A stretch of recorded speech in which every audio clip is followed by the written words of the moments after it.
তোমরা কি নিজেদেরকে ভাইরাল করতে চাও? ছোটদের জন্য ভিডিও বানিয়ে তাও আবার? তো চলো, আজকে তোমাদেরকে এমন একটা ভিডিওর কাছে নিয়ে যাব যেখানে তোমরা ভিডিও করলেই ভাইরাল হতে পারবে। তো চলো দেখি কি ব্যাপার, কি বৃত্তান্ত। তো যাওয়ার আগে একটু বলবো, যদি তোমরা ফেসবুক থেকে ভিডিওটাকে দেখছো একটু ফলো করে নাও, আর যদি ইনস্টাগ্রাম থেকে দেখছো তো একই, ইউটিউব থেকে দেখলে অতি অবশ্যই সাবস্ক্রাইব করো। আর যদি নোটিফিকেশন বেলটা না বাজিয়েছো তো তোমার কাছে ভিডিও কিন্তু আপডেট পৌঁছাবে না। তো চটজলদি আর দেরি কিসের, ভিডিওটা ফটাফট লাইক করে ভিডিওটা পুরো দেখতে বসে যাও। চলো তাহলে ভিডিওর মধ্যে যাওয়া যাক।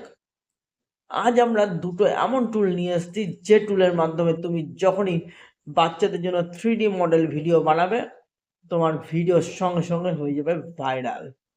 কিভাবে? তোমাকে প্রথমে জেনমো এআই টুলে যেতে হবে।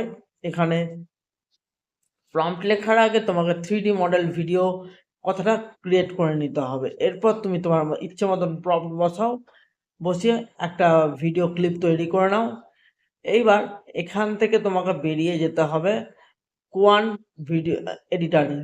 এখানে তুমি ভিডিওটার এডিটিংটা করবে, তার জন্য তোমাকে একটা প্রম্পট লিখতে হবে। তার আগে সেম ভাবে আগেরটা যেভাবে তুমি প্রম্পট লেখার আগে লিখেছিলে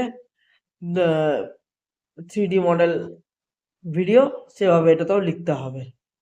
তো ব্যাস, দুটো ভিডিওকে তৈরি করে নিয়ে চলে এসে যে কোনো একটা লোকাল এডিটরে আর ফটাফট তৈরি করে নাও তোমার স্বাদের 3D মডেল ভিডিও। তো বন্ধুরা, আজকে ভিডিওটা এই পর্যন্তই। ভালো লাগলে অতি অবশ্যই লাইক কমেন্ট শেয়ার করতে ভুলো না। তো চলো, গুড বাই, টাটা আজকের মতন।